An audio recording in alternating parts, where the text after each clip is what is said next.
Assalomu alaykum. Men Erkin Osiyo radiosi muxbiri Shuhrat O'shur. Bizning bugungi anglitishimiz tovandikicha. Aniqlashlarimizda ma'lum bo'lishicha, Otanning Lob bozorida Ramazonlik uy tekshirish olib borgan Xitoy soqchilari O'shurun ro'z tutayotgan 6 kishini bayqagan. Endi hozir qandaroq shu bir haftaning ichida ro'z tutganlarda birini bayqab tutgan tekshirgan ahvol bo'ldimi? Ro'z tutganini bor.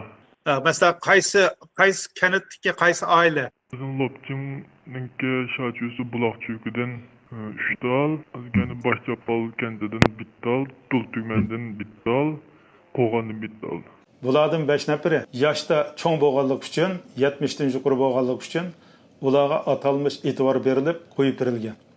Yana bir nafarni noyillik jihi organlarining bir taraf qilishiga topshirib bergan. Sharq Turkistondagi mahbus Gulshan Abbosning Amerikadagi qizi Zuba Murat payshanba kuni Amerika davlat majlisida o'tkazilgan Amerika prezidentining yillik davlat nutqi yig'iniga mehmon sifatida qatnashdi. Zuba Muratni bu yig'inga taklif qilgan Amerika Avam palata raisi Mike Johnson yig'indan burun axborot qilgan so'zda o'zining Zuba Muratni bu yig'inga taklif qilganligidan faxrlanganligi va Gulshan Abbosning va begunoh tutqunlarning darhol qo'yib berilishi kerakligini o'tirib qo'ygan. Yaponiya Uyg'ur jamiyati va Dunyo Uyg'ur qurultiyi birlikda o'shaning 25-kuni Yaponiya parlamentida xalqaro bir muhokama yig'ini o'tkazgan.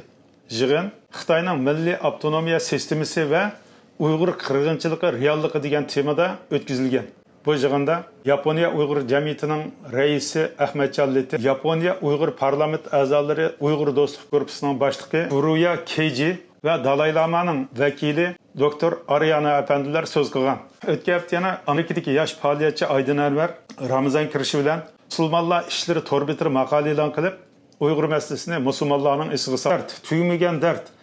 Xitoy ishg'oliyati ostidagi Uyg'urlar va Ramazon degan temadagi bu maqolada avtor Ramazonning xosiyati yolg'iz ibodatlar emas, yana o'zaro mehr-muhabbat yetkazish va o'zaro mas'ul bo'lish ekanligini ta'kidlab, Müslüman dünyasını Uygurlarını unutib qalmaslikqa, Uygur qirg'inchiligini to'xtatish uchun harakat etishga, hech bo'lmagan chog'da duo qilishga da'vat qildi. Bizning bugungi programmamizning davomida yana Dunyo Uyg'ur qurultiyi rahbarlaridan Turg'unjon Aloviddin qatorliq 7 kishilik bir hay'atning Germaniyadagi fazilatli tijoratchilar uyushmasi uyushtirgan iftor faoliyatida qatnashganligi va u faoliyatda Uygur qirg'inchiligini tanishtirganligi, shundaqla Washington'da Mehribon Analar Maktabi 22 fevral günü, İstanbul'da Tanuri Ta'lim Terbiye Merkezi 17 fevral günü ana tilini hatırlash faoliyati o'tkazganligi haqida anglitish beramiz.